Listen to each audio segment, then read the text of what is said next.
Hello అండి, నమస్తే. నమస్తే. ఎక్కడి నుంచి వచ్చారండి మీరు? మాది మాతూరు మండలం అమ్మ, ఆ, కొడంగల్ తాలూకా. ఆ. నాకు 6 మంది ఆడపిల్లలు.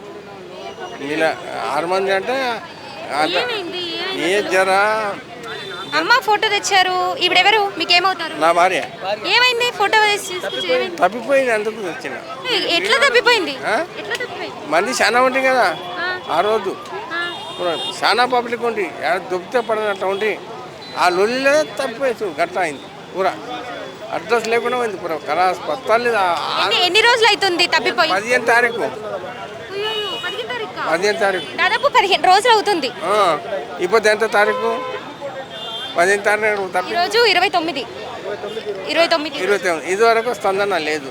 పోలీస్ స్టేషన్లో కంప్లైంట్ చేసినాం. ఇచ్చాము. ఏమన్నారు? అట్లా అంటే ఏ పోలీస్ స్టేషన్ లో కంప్లైంట్ ఇచ్చారు? Panjagutta police station. ఎట్లా రెస్పాండ్ అయ్యారు? పోలీసులు ఏమన్నారు? ఎట్లా స్పందించారు? నింకుతాం అంటున్నారు. నింకుతారో ఉంటుందేమో అని మేము మళ్ళీ పోతున్నాం, పొద్దుగాల పోతున్నాము, మళ్ళీ సాయంత్రం వస్తున్నాం. సాయంత్రం ఉంటున్నాము, మళ్ళీ పొద్దుగాల వస్తున్నాము. అంటే వాళ్ళు మధ్యాహ్నం నుంచి చూస్తారు. వాళ్ళు చూసుకోం. మధ్యాహ్నం 2-2:30 భోజనం చేసి వచ్చి చూస్తారు. చూసి గంట సేపు కూర్చుని 2 గంటలు కూర్చుని ఇక దొరకలేదా చూస్తున్నాం, దొరకలేదా అని అంటారు. అంటే అట్లనే కాలం ఇట్లా గడుపుతున్నారు వాళ్ళు. మరి మీరు అంటే అమ్మగారిని ఆమెను ఎట్లా పంపించారు? మీరు కూడా రావాల్సింది కదా. నేను చెప్తున్నది ఒకటి కదా, మందిలో జనం చాలా ఉండి దొబ్బుట్ల ఓటు దెబ్బ ఈడు దెబ్బ మంది పబ్లిక్ ఇట్లా ఉండి పూరా. మీరు ఎక్కడికి వెళ్ళాలి ఇప్పుడు? హైదరాబాద్ కాదు కదా మీకు. హైదరాబాద్ ఎక్కడ పంజాబ్ కాడికే ఆడకాలి. ఇంకా మళ్ళీ ఏం చెప్తారో ఏమో, పోలీసు వాళ్ళకి అడిగితే ఏం చెప్తారో ఏమో. ఆడ ఇచ్చిన కంప్లైంట్ వాళ్ళు ఏం చెప్తారు. ఇప్పుడు తీసుకొని లోపలికి వెళ్ళారా మీరు? పోయి ఏమన్నారు? చూస్తాం, పంపించాం సార్ దగ్గర అన్నారు వాళ్ళు కూడా. ఒకవేళ చూసి నీకు ఇచ్చే వాళ్ళకు పుణ్యం ఉంటుండదు. ఇంకా రేవంత్ రెడ్డి గారికి నేను మొక్కున ఒకటే, నాకు 7 మంది ఆడపిల్లలు. ఏమమ్మా 7 మంది 7 టెంకాయలు కొడతా వెంకటరమణ గంటకు నేను కొడతా అని ఆమె దొరికిస్తే, ఆయన నా మీద దయ ఉంచి ఒకవేళ దొరికిస్తే ఆ వెంకటరమణ మళ్ళీ కంప్లైంట్ ఇవ్వడానికి కానీ, ఒకసారి ఎంక్వైరీ కానీ మాట్లాడడానికి, పోలీస్ వాళ్ళతో మాట్లాడడానికి కానీ. మొన్న వచ్చినాము 2-3 దినాలు వచ్చి ఆడ కూర్చొని ఆయన ఎస్ఐ టూర్లో ఉన్నాడట. ఇంక టూర్లో బందోబస్తులో ఉన్నాను నేను, ఇప్పుడు రాని కాదు అని చెప్పా.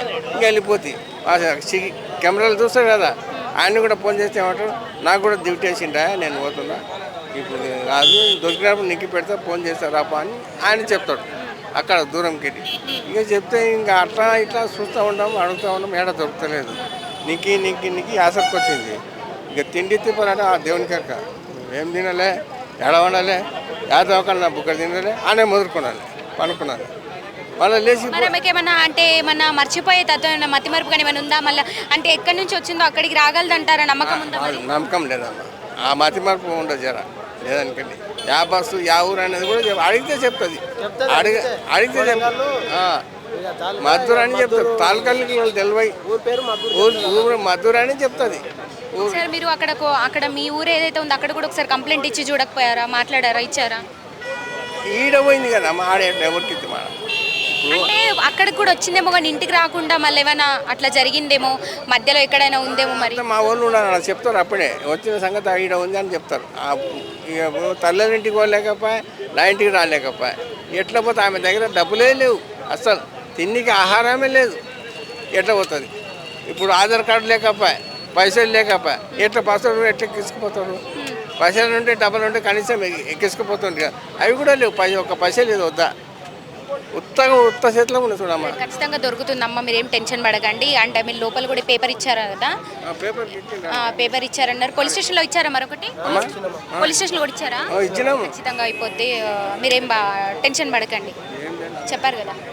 ఎక్కడి నుంచి వచ్చారు? నేను బేగంపేట నుంచి వస్తున్నామ్మా, కుందన్ బాగులో ఉంటా.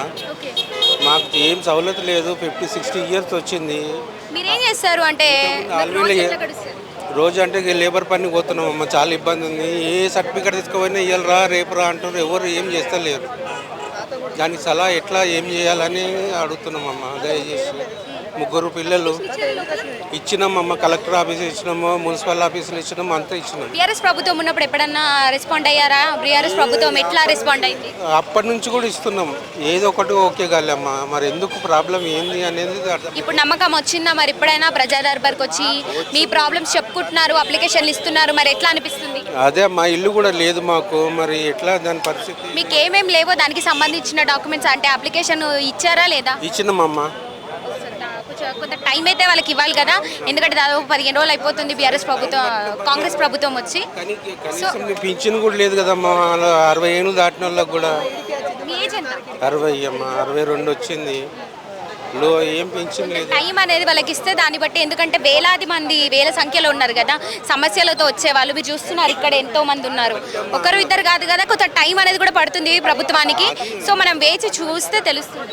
మేము అనేది ఏంటంటే మాకు కూడా కొంచెము సహాయపడితే మేము కూడా కలుసుకుంటాం కదమ్మా. పిల్లల మీద ఆశపడతాయి ఈ రోజులలో, ఎవరు పెడతారమ్మా? మా జీవన ఆధారం కూడా చూడాలి కదా, అది మేము కోరుకునేది, అంతే, ఇంకేం లేదమ్మా. సో ఇదండి చూస్తున్నారు కదా ఒకసారి. సో చూస్తున్నారు కదా ప్రస్తుతం ప్రజావాణి దగ్గర ఉన్నటువంటి పరిస్థితి. గత వారం నుంచి కూడా, అంటే ఎప్పుడు కాంగ్రెస్ ప్రభుత్వం వచ్చినప్పటి నుంచి కూడా ప్రతి మంగళవారం అదేవిధంగా శుక్రవారం కూడా వస్తూ ఉన్నారు. సో వాళ్ళ సమస్యలన్నీ కూడా ఒక్కొక్కరు ఒక్కొక్క రకమైనటువంటి సమస్యలతో వస్తున్నారు. వాళ్ళకి సంబంధించిన సమస్యలకి సంబంధించి అప్లికేషన్లు కూడా ఇస్తూ ఉన్నారు. సో నార్మల్గా లోపలైతే అప్లికేషన్ తీసుకొని ఫోన్కి మెసేజ్ వస్తుంది, మెసేజ్ రూపకంగా మీకు తెలుస్తుంది వాళ్ళ పని అవుతుందా లేదా అని కూడా చెప్తున్నారంట. మరి ఇక్కడ సో ఇది ఇక్కడ ఉన్నటువంటి ప్రస్తుత పరిస్థితి. సో చూస్తుంటే కూడా దాదాపు ఇప్పుడు ఒకటిగా వస్తుంది, అయినా కూడా వేలాది మంది వేల సంఖ్యలో తరలి వస్తున్నారు. మరీ ముఖ్యంగా ఇంకో విషయం ఏంటంటే, అంటే ఇక్కడున్న వాళ్ళు కొంతమంది కోరుకునేది డిస్టిక్ లెవెల్లో డిస్టిక్ వైజ్గా వాళ్ళకి ఇట్లాంటి ప్రజావాణిలు అనేది అయితే ఏర్పాటు చేస్తే ఇంత దూరం హైదరాబాద్కి, అంటే వివిధ నగరాల నుంచి వచ్చి వాళ్ళ సమస్యలు పరిష్కరించమని ఇక్కడికి ఇంత దూరం రావాల్సినటువంటి పని ఉండదని కూడా చెప్తున్నారు. సో మొత్తానికి కాంగ్రెస్ ప్రభుత్వానికి ఇక్కడ ఉన్నటువంటి ప్రజలు చెప్పుకునేది ఒక్కటే, సో డిస్టిక్ లెవెల్లో వాళ్ళకి ఇట్లాంటి ప్రజావాణులు డిస్టిక్ వైజ్గా ఏర్పాటు చేస్తే ఎక్కడి ప్రజలు, ఏ గ్రామానికి సంబంధించిన ప్రజలు ఆ గ్రామంలో ఉన్నటువంటి సమస్యలు తీసుకెళ్ళి ఆ డిస్టిక్లో ఇస్తే వాళ్ళు అక్కడి నుంచి సాల్వ్ చేసుకోవచ్చు. కానీ ఇక్కడి వరకు వచ్చి కూడా ఇదంతా అంటే వాళ్ళకు ఒక జర్నీ అనేది కూడా కొంత టైం అయితే పడుతుంది. ఇక్కడికి వచ్చి మళ్ళీ చెప్పడము ఇదంతా కూడా మళ్ళీ ఎప్పటి వరకు అవుతుందో కూడా తెలియనటువంటి పరిస్థితి. ఇది ఇక్కడ ఉన్నటువంటి ప్రజలు కూడా ఒక్కటే కోరుకుంటున్నారు కాంగ్రెస్ ప్రభుత్వానికి, అదేవిధంగా సీఎం రేవంత్ రెడ్డి గారు కూడా చెప్తున్నారు. అదేవిధంగా ఒక్కొక్కరు ఒక్కొక్క సమస్యలతో ఉన్నారు. ఒకరు డబుల్ బెడ్రూమ్ ఫ్లాట్ ఇల్లుల గురించి కావచ్చు, వాళ్ళు ఇండ్లు లేని వాళ్ళు, అదేవిధంగా పెన్షన్ లేని వాళ్ళు పెన్షన్ గురించి కావచ్చు, మరి భూముల గురించి, భూములు కబ్జాలు చేసుకున్నటువంటి వాళ్ళు కొన్ని వేల సంవత్సరాలు, అంటే ఒక 10-20 సంవత్సరాలు అయినటువంటి వాళ్ళు కూడా ఉన్నారు, భూములు లాక్కున్నారంట. మరి ఇప్పటి వరకు కూడా వాళ్ళకి రాలేదు, చెందలేదు. మరి దాని గురించి కూడా ఇక్కడ అప్లికేషన్ ఇచ్చుకోవడం జరిగింది. అదేవిధంగా స్టూడెంట్స్, ముఖ్యంగా నిరుద్యోగులు జీవో నెంబర్ 46 కావచ్చు, అదేవిధంగా రద్దు చేయాలంటూ చాలామంది ఇలా ఒక్కొక్క ప్రాబ్లమ్స్, ఒక్కొక్క సమస్యలు ఉన్న వాళ్ళు ఒక్కొక్క వివిధ సమస్యలతో కూడా ఇక్కడికి రావడం జరుగుతుంది. ప్రతి ఒక్కరు కూడా వాళ్ళకి ఎటువంటి సమస్యలు ఉన్నాయో దాదాపు చూస్తుంటే కాంగ్రెస్ ప్రభుత్వం వచ్చినప్పటి నుంచి కూడా మనం చూస్తూనే ఉన్నాం. ప్రతి మంగళవారం అదేవిధంగా శుక్రవారం కూడా వేలాది మంది వస్తూ ఉన్నారు ఇక్కడ వాళ్ళ ప్రాబ్లమ్స్ చెప్పడానికి. సో ఇది ప్రస్తుత పరిస్థితి, ఇక్కడ కనబడుతున్నటువంటి ప్రస్తుత పరిస్థితి. నమస్తే సార్. నమస్తే. నల్గొండ నుంచి వస్తున్నాం మేడం. మాది హెల్త్ డిపార్ట్మెంట్ మేడం, గురుకుల నుంచి హెల్త్ సూపర్వైజర్ని మాట్లాడుతున్నాం. గత 5-6 ఇయర్స్ నుంచి చేస్తున్నాం. మేము రీసెంట్గా నోటిఫికేషన్ వేసారు. మేము అలా ఉండి కూడా నోటిఫికేషన్ వేయడం బాధాకరం. అది ఇప్పుడు మేము ఏమడుతున్నాం అంటే మా సెకండ్ హెచ్ఎస్గా కొనసాగించాలని అడుగుతున్నాం. ప్లస్ వాళ్ళు వచ్చినా కూడా సెకండ్ హెచ్ఎస్ కింద ఇద్దరు ఉండేటట్టు చూసుకోవాలని వినతి పత్రం ఇచ్చినాం మనం. అది మరి ఎంతవరకు నెరవేరుస్తారో చూడాలి. ఈ రోజే ఫస్ట్ టైమా మీరు రావడం? 2-3 టైమ్స్ తిరిగినాం మేడం. ఫోన్కి మెసేజ్ ఏమైనా వచ్చిందా? ఇప్పుడైతే ఏం రాలేదు మేడం. ఎట్లా రెస్పాండ్ అవుతున్నారు లోపల, అంటే ఏ విధంగా ఎట్లా మాట్లాడుతున్నారు? రెస్పాండ్ పాజిటివ్గా మంచిగానే ఉంది మేడం. ముందు నమ్మకం కలిగిందా? మరి ఆ నెంబర్ మెసేజ్లు కూడా వస్తున్నాయంట, చూడాలి. మళ్ళీ మెసేజ్ వస్తే అంటే దాదాపు ఎన్ని రోజుల పాటు వచ్చే అవకాశాలు ఉన్నాయని చెప్పారు లోపల? ఈ 1 వీక్లో రావచ్చు అని చెప్పారు. 1 వీక్ టైం పడుతుంది. ఇప్పుడు మరి చెప్తున్నారా మరి 100 రోజుల్లో ప్రతి ఒక్క ఇచ్చినటువంటి 6 గ్యారెంటీలు కూడా ఖచ్చితంగా అమలు చేస్తామని చెప్తున్నారు. అదేవిధంగా 2 ఆల్రెడీ అమలు అయిపోయాయి. మరి ఇంత మిగతా ఏవైతే ఉన్నాయో వాళ్ళకు సమయం కూడా తక్కువ ఉంది. మరి ఇప్పట్లో ఎంతమంది వేల సంఖ్యలో తరలిస్తున్నారు కదా, మరి దీనికి సంబంధించిన అన్ని సమస్యలు కూడా 100 రోజుల్లో తీరుస్తామని హామీ ఇచ్చారా? ఇస్తున్నారు మేడం, హామీ ఇస్తారు, మంచిగానే చేస్తున్నారు. ఇప్పుడు మొన్న రీసెంట్గానే మేడం ఫామ్ అయింది గవర్నమెంట్, 1 మంత్ అవుతుంది. చేస్తారని ఉంది మాకు నమ్మకం. అయితే చూడాలి ఏమైతే. అవును మేడం. సో ప్రజల పట్ల ఇంకా వాళ్ళకు ఏదైతే అంటే మీరు అందరూ కూడా కలిసి కాంగ్రెస్ ప్రభుత్వాన్ని తెచ్చుకున్నారు, చాలా పోరాడి, మరి ఇంకా దాదాపు ఇంకా వాళ్ళకి 2 నెలల సమయమే ఉందని చెప్పొచ్చు, ఎందుకంటే వాళ్ళు 100 రోజులు అని చెప్పారు కాబట్టి. మరి మీరు ఏం చెప్తారు? అవుతుందని అనుకుంటున్నాం మేడం. నిరుద్యోగులకు కూడా శుభవార్త. టీఆర్ఎస్ ప్రభుత్వం ఉన్నప్పుడు ఎట్లా అసలు ఏమైనా దీని గురించి మాట్లాడడం జరిగిందా? ఇప్పుడు ఉన్న గవర్నమెంట్ నమ్మకం కలిగిస్తుందని అనుకుంటున్నాం మేడం.